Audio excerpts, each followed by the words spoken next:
Dan pemirsa, untuk mengetahui mengapa banyak masyarakat memilih berobat ke luar negeri, kita sudah terhubung dengan Ketua Umum Pengurus Besar Ikatan Dokter Indonesia IDI, Slamet Budiarto, dan mantan Duta Besar Selandia Baru Tantowi Yahya. Dan Anda juga bisa berpartisipasi dan berinteraksi terkait tema yang kami bahas dengan menelpon di nomor 021 583 99 100. Kita akan langsung melakukan dialognya bersama dengan para narasumber kami hari ini. Selamat pagi Pak Tantowi, selamat pagi Pak Budi. Selamat pagi Bapak-Bapak. Selamat pagi. Ya, kita ke Pak Tantowi terlebih dahulu ya. Pak Tantowi, kemarin itu harus dikatakan ramai di media sosial testimoni Pak Tantowi soal berobat ke luar negeri. Kalau boleh diceritakan Pak, apa sih yang sebenarnya menjadi pembeda utama antara layanan kesehatan di luar negeri dan di dalam negeri Pak? Ya, sebagaimana yang saya sampaikan di video yang ternyata viral itu, paling tidak ada 5 sampai dengan 6 faktor ya. Jadi pertama itu akurasi. Akurasinya tinggi sekali. Dan ini saya rasa ini produk dari mesin-mesin canggih yang mereka punyai dan dioperasikan oleh dokter-dokter profesional dan juga perawat-perawat dan juru medis yang sangat profesional. Nah, yang kedua adalah cepat sekali. Ya, karena mereka memikirkan betul bagaimana pasien itu tidak repot, tidak perlu dari lantai 1 naik ke lantai 7, turun ke lantai 3. Itu semuanya itu satu floor. Diatur sedemikian rupa dan ruang-ruangannya itu didesain sehingga semuanya itu within walking distance. Sehingga dari satu ruangan ke ruangan lainnya itu kurang dari 5 menit. Baru duduk, buka WhatsApp, kita udah dipanggil gitu. Nah, saking cepatnya kita paling menghabiskan waktu 3 jam paling lama. Jadi kalau kita check-in jam 7 atau jam 8, jam 11 kita udah ada hasilnya. Nah, yang ke-10 itu adalah tingkat kepercayaan pasien terhadap hasil yang diproduksi oleh rumah sakit. Nah, trust ini kan penting ya. Nah, jadi 3 hal itu yang menjadi faktor utama. Faktor tambahannya, sebagaimana yang saya sampaikan itu adalah kita serasa di Indonesia ya, karena dokter dan perawatnya itu semua berbahasa Indonesia, sabar sekali.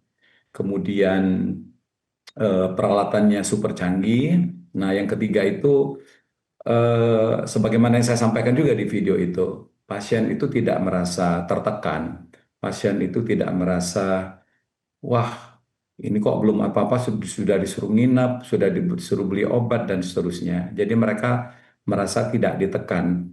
Eh, ya kita tahu bahwa rumah sakit itu harus mencari keuntungan, tapi ini tidak begitu nampak di sana.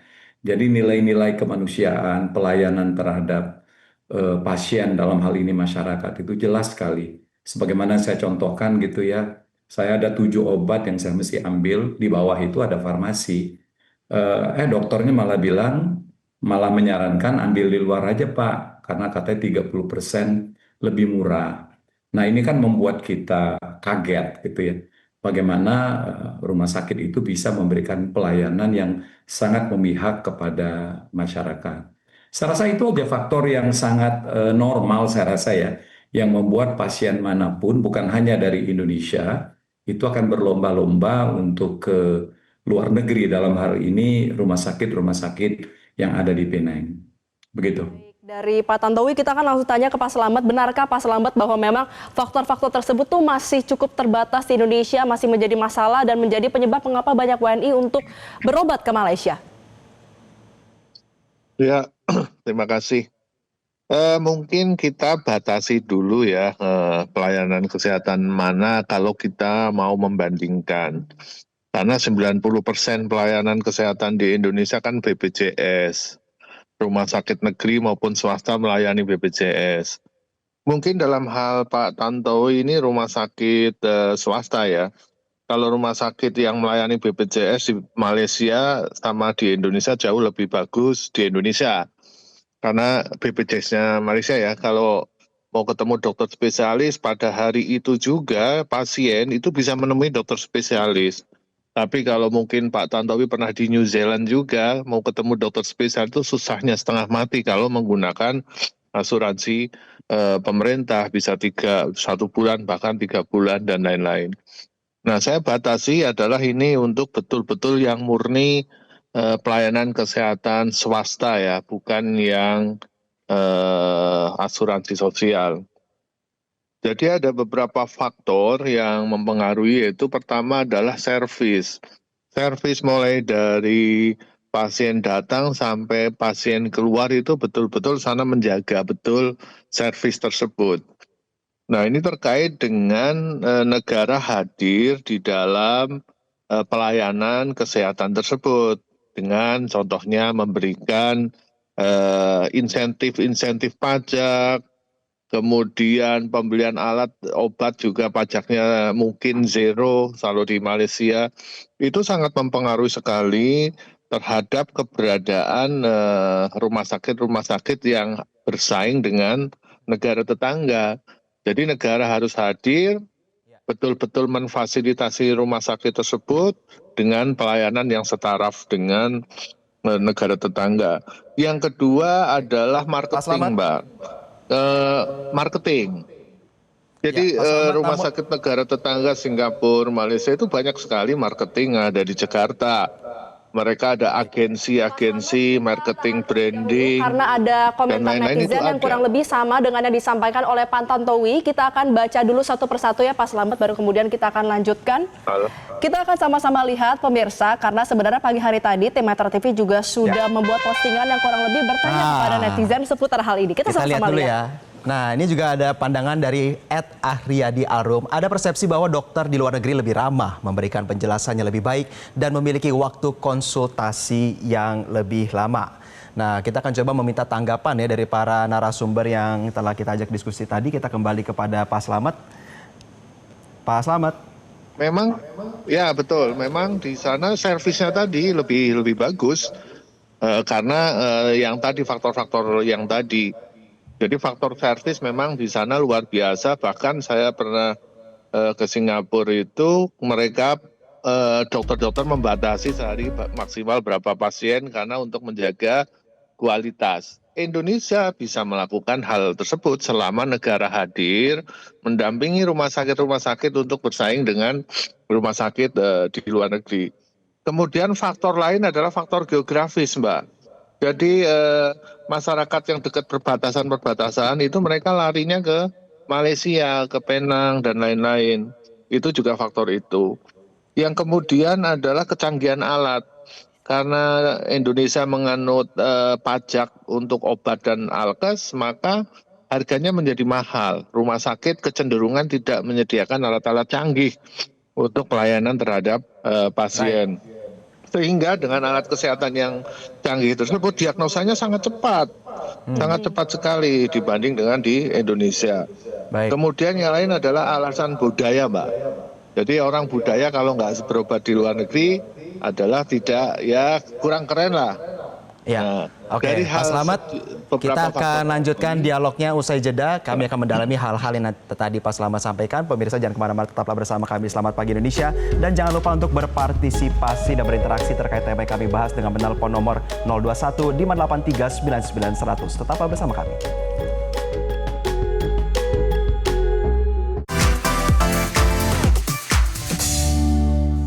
Pemirsa, di segmen sebelumnya kita katakan ada telepon interaktif yang dapat Anda berpartisipasi untuk menyampaikan pendapatnya. Dan saat ini sudah tergabung bersama kami, ada penelpon interaktif Pak Zaki dari Medan. Selamat pagi Pak Zaki. Selamat pagi. Ya, Pak Zaki, kita lagi membahas soal perbedaan layanan kesehatan di dalam negeri dan di luar negeri, Pak. Bagaimana tanggapan Bapak soal perbedaan kualitas tersebut? Pertama adalah kualitas dokternya. Nah, saya sendiri sudah berapa kali ke luar negeri, sampai ke India pun saya sudah pergi berobat akibat kualitas dokter kita. Satu, pertama. Kedua, kita berobat di Indonesia jauh lebih mahal daripada kita berobat di Malaysia. Apalagi pergi ke India jauh lebih murah. Ya, tadi kita baru saja mendengar kesaksian dari Pak Zaki ya berkaitan dengan perbedaan harga dan juga kualitas dokter ya, Valeri. Kita akan coba untuk kembali ke para narasumber yang telah tersambung bersama kami. Pak Tantowi, katanya ada perbedaan kualitas dokter. Apakah Anda sebagai dari perspektif pasien ya melihat ada perbedaan tersebut? Ya, saya ingin meluruskan dulu kalau boleh saya pergunakan diksi itu ya. atas apa yang disampaikan oleh Pak Budi tadi. Jadi Pak Budi mencoba untuk membandingkan kualitas pelayanan berbasis BPJS dengan orang-orang kaya lah yang berobat ke sana yang dilayani oleh rumah sakit swasta. Saya rasa supaya diskusi kita ini apple to apple, kita berbicara tentang kelompok-kelompok dari masyarakat kita yang pergi ke luar negeri untuk melakukan check up dan juga pengobatan. Ingat, setiap tahun itu ada kurang lebih 1 juta orang Indonesia yang berobat dan check up di luar negeri. Devisa yang keluar itu 11,5 miliar US dollar atau kurang lebih 170 sampai 180 triliun per tahun. Ke Pineng aja itu ada 400.000 orang Indonesia. Memang orang ini bukan pengguna BPJS, tapi kelompok-kelompok yang memang mampu dan ingin mendapatkan perawatan yang baik. Saya rasa diskusi kita fokuskan ke sana supaya kita bisa melakukan perbaikan. Tapi kalau misalnya dibandingkan dengan BPJS, maka diskusi kita pagi ini, mohon maaf, nggak bakal ketemu. Nah, kita jadi bagaimana ID pemerintah, saya sangat sepakat apa yang disampaikan oleh Pak Budi tadi, 100% betul. Negara kita tuh belum hadir dalam menjadikan Indonesia itu sebagai destinasi kesehatan. Kita belum berpikir secara ini, Pak Budi, Indonesia Incorporated. Jadi masih berpikirnya itu sektoral. Lah bagaimana kita bekerja secara sektoral tapi ingin mendapatkan hasil yang sama seperti didapatkan oleh luar negeri, katakanlah Pineng. Baik, kami sudah dapat Pineng poinnya itu- Pak Tantowi, kurang lebihnya adalah karena kalau kita mengesampingkan antara BPJS dengan swasta, tentu yang menjadi pertanyaan utama adalah bagaimana bisa meningkatkan kualitas dari dokter-dokter, khususnya adalah ada permasalahan kelangkaan dokter spesialis di Indonesia. Pak Slamet selaku Ketua Umum ini bagaimana mengatasi permasalahan tersebut secara khusus untuk kelangkaan dokter spesialis ya Pak? Ya, ada beberapa dokter spesialis yang memang kurang. Ada yang berlebih juga. Masalahnya adalah apakah negara mempunyai atau hadir untuk mendistribusikan dokter tersebut. IDI sudah menghitung untuk mendistribusikan 1.000 dokter spesialis dan itu ada dokter spesialisnya. Itu membutuhkan 1,2 triliun per tahun. Nah, itu sampai hari ini kan tidak pernah dianggarkan untuk mendistribusikan dokter spesialis, sehingga dokter spesialis tersebut mengumpul di DKI Jakarta, di Surabaya, di kota-kota besar. Nah, ini negara harus hadir. Negara harus mendistribusikan dokter tersebut. Kalau dokternya dibiarkan mencari pekerjaan sendiri, pasti dia akan mencari di kota-kota besar. Jadi kita harus petakan. Kalau untuk dokter umum, kita sudah berlebih. Di DKI Jakarta aja, satu dokter itu sudah 1:400, melebihi Singapura maupun Malaysia. Kita lebih bagus, tapi kan Mbak tahu sendiri pelayanan yang ada di Jakarta belum optimal. Jadi memang negara perlu hadir di sini. Kalau kelangkaan dokter spesialis distribusikan, karena dokter itu ada. Kalau yang memang betul-betul kurang diproduksi, ditingkatkan kuota produksinya. Sebenarnya ini adalah masalah yang simpel. Ya. Tapi saya tidak tahu kalau ruwet muter-muter begitu ya. Ya, oke. Pak Slamet, terima kasih untuk masukannya. Kita ke Pak Tantowi sebagai penutup. Pak Tantowi, secara singkat sebagai seseorang yang juga memahami tentang birokrasi, apa masukan Anda untuk peningkatan kualitas layanan kesehatan di Indonesia? Sekali lagi, saya menggarisbawahi apa yang disampaikan Pak Budi tadi. Negara itu harus hadir. Bentuk negara hadir itu seperti di Pineng saja ya, karena saya mengalami. Mengapa biaya di sana itu murah? Ya karena mereka dibebaskan atau dikasih insentif dalam bentuk pajak, bebas pajak, keringanan pajak, dan seterusnya. Jadi mesin-mesin canggih itu ketika masuk ke sana, itu tidak ada pajaknya. Terus ketika pihak swasta ingin membuat rumah sakit, izinnya itu mudah dan insentif pajaknya itu banyak sekali. Nah, ini akan berujung kepada nilai atau harga yang ditawarkan ke pasien itu lebih murah dibandingkan dengan seorang pengusaha ingin membuat rumah sakit, belum buka aja sudah dibebani dengan berbagai macam jenis pajak. Kemudian pajak masuk barang dan seterusnya. Sulit kita untuk bersaing. Nah, jadi kalau kita ingin menjadikan Indonesia, Bali dalam hal ini, sebagai destinasi kesehatan, orang check up maupun berobat, ya harus kita bekerja secara Indonesia Incorporated. Tidak bisa hanya satu kementerian saja, semua harus mengkontribusikan apa yang mereka bisa berikan agar supaya kita bisa sampai kepada satu titik di mana kita bisa bersaing dengan mereka. Baik, Pak Tantowi, Pak Slamet, kita tahan terlebih dahulu. Kita ada jeda headline news. Nanti usai jeda kita akan kembali untuk Anda pemirsa. Bagi Anda yang juga ingin menyampaikan keluhan dan juga hal-hal lainnya seputar bagaimana pelayanan kesehatan di Indonesia dan luar negeri, bisa menghubungi melalui telepon interaktif. Dan jangan kemana-mana, tetaplah bersama kami di Selamat Pagi Indonesia. Ya pemirsa, Anda kembali bersama kami di Selamat Pagi Indonesia. Tadi selama 2 segmen sebelum kita sudah sama-sama melihat ya Jose bagaimana kualitas pelayanan rumah sakit di Indonesia yang membuat dan menjadi landasan mengapa banyak WNI yang akhirnya memutuskan untuk berobat ke Penang. Kita akan sama-sama melihat juga apa kata masyarakat melalui Instagram Metro TV. Ada tanggapan dari @hari_murti. Trust and service itu adalah alasan memutuskan untuk berobat ke Malaysia. Kemudian juga kita akan langsung melihat selanjutnya ada dari @bbp23. Saya belum pernah ke luar negeri, tapi sepertinya pelayanan di rumah sakit menurutku sudah sangat baik sekali. Jadi ini juga ada yang tetap merasa bahwa pelayanan di rumah sakit Indonesia sejauh ini sudah baik. Ini yang ketiga komentar netizen ada @macjon_gultom. Ini seperti yang disebutkan oleh Pak Slamet ya. Dari faktor geografis dari Pulau Sumatera lebih dekat ke Malaka atau Singapura. Secara ongkos, biaya berobatnya, diagnosa, seluruhnya ini lebih akurat dan juga pelayanannya ini baik. Apalagi kalau kita lihat posisinya di Batam ya Valerie, itu bolak-balik antara Batam dan Singapura itu sudah menjadi hal yang biasa. Sangat dekat. Ya pemirsa, kita akan langsung menjawab. Ada penelpon yang sudah hadir bersama kita. Ada Bapak Taufik dari Jakarta. Pak Taufik, selamat pagi. Bagaimana menurut Anda kualitas pelayanan dari rumah sakit di Indonesia sejauh ini? Atau mungkin ada pengalaman berobat di luar negeri, Pak? Ya, baik. Selamat pagi, Mbak.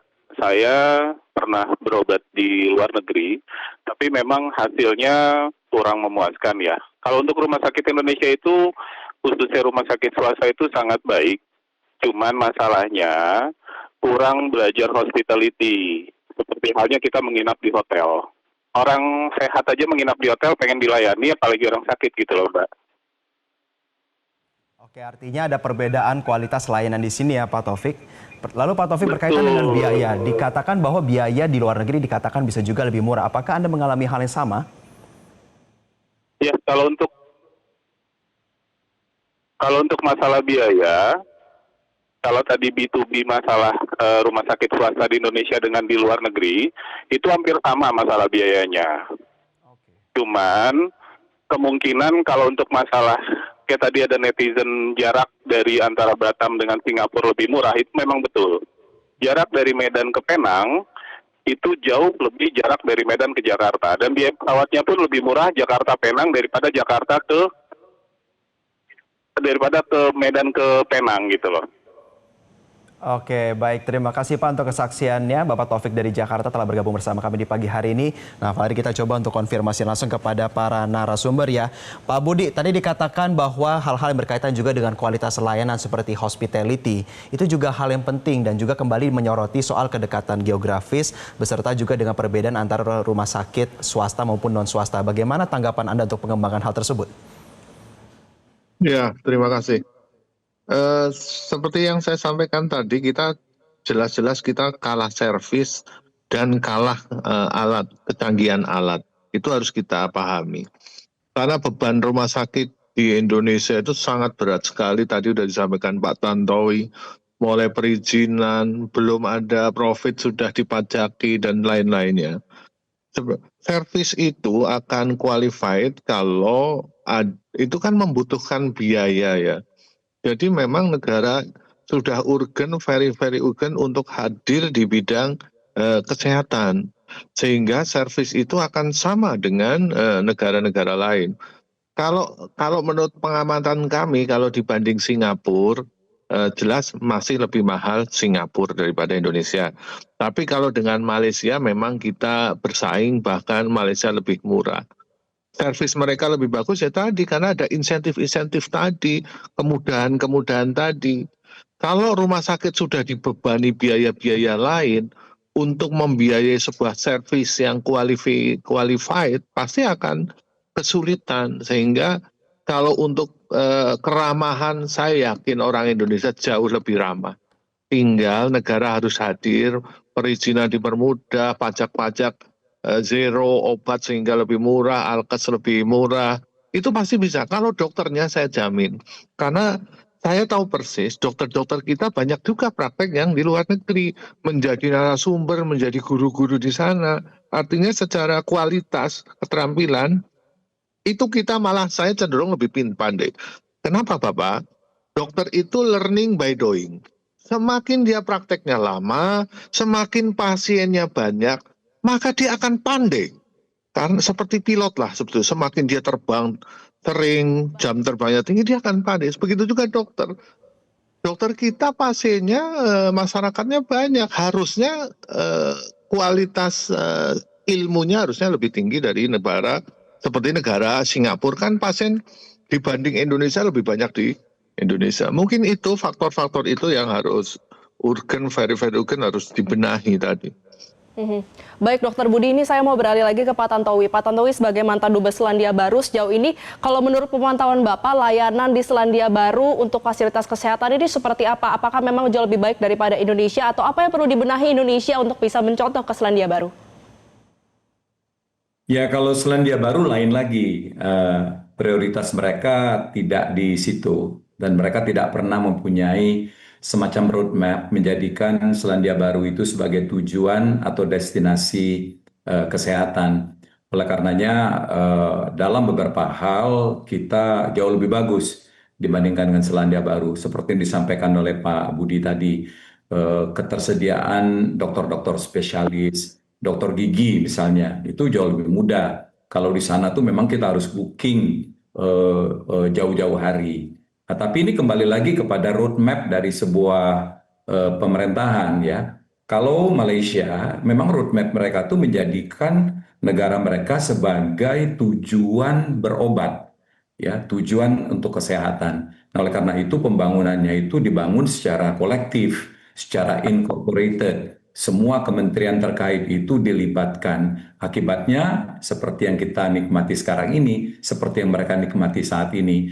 Jadi saya selalu mengatakan bahwa hasil yang dinikmati oleh sebuah negara, sebuah pemerintahan itu adalah hasil dari investasi yang mereka lakukan sekian lama sebelumnya.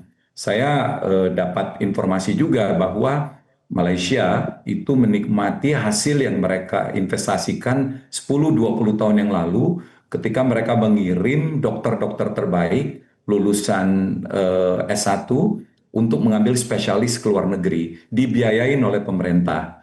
Nah, sekarang dokter-dokter tersebut kembali mengabdi kepada negaranya dan menjadilah dokter-dokter yang baik. Ya, jadi dari segi kualifikasi edukasi memang mendukung, dan itu tadi Pak Budi, karena banyak pasien, jam terbang mereka semakin tinggi. Sehingga ujungnya apa? Akurat, mesin bagus, mereka juga profesional dan pinter. Akibatnya apa? Hasilnya akurat. Artinya roadmap yang jelas dan juga investasi jangka panjang. Ya, terakhir sebagai nutup, Dr. Budi, bagaimana peran pemerintah Indonesia atau mungkin rekomendasi daripada ID untuk menguatkan dua hal tersebut, baik itu roadmap maupun investasi terhadap sumber daya manusia dalam jangka panjangnya? Ya, pelayanan kesehatan yang baik itu kan ditentukan dari SDM-nya adalah pendidikan yang baik. Jadi kalau di Indonesia pendidikan saya kira sudah baik lah. Kemudian dokter yang dihasilkan dari pendidikan baik itu harus ada sistem yang baik juga. Kalau dia sudah baik tapi sistemnya belum baik, maka dia tidak akan menjalankan profesional seperti negara tetangga dengan baik juga. Nah, itu sistem ini harus very diperbaiki. Yang ketiga adalah pembiayaan. Pembiayaan juga sangat menentukan terhadap kualitas pelayanan. Jadi 3 faktor tadi mungkin kami berharap pemerintah harus hadir dalam waktu dekat. Obat, alkes harusnya sih zero pajak ya, tidak boleh dipajakin karena itu terkait hak asasi manusia kan. Yang kedua adalah perizinan-perizinan. Kita akan membuat rumah sakit, membuat klinik itu setengah mati itu perizinannya. Itu harus justru negara harus mendampingi itu, harus mendorong itu. Kemudian yang ketiga, servis-servis itu harus didampingi oleh pemerintah. Memang tidak bisa sekarang, paling enggak 5-10 tahun yang akan datang sudah akan dinikmati oleh Indonesia kalau itu bisa dilakukan. Yang terakhir adalah di daerah-daerah geografis dirikanlah rumah sakit yang setaraf dengan mereka sehingga justru orang-orang Malaysia hadir di rumah sakit di Indonesia gitu loh. Mungkin itu saran kami. Baik, terima kasih Ketua Umum IDI ada Dr. Budi, Dr. Slamet Budiarto, dan juga ada penyanyi dan mantan dubes Pak Tantowi Yahya sudah bergabung bersama kami di Selamat Pagi Indonesia. Jelajahi cara baru mendapatkan informasi. Download Metro TV Extend sekarang.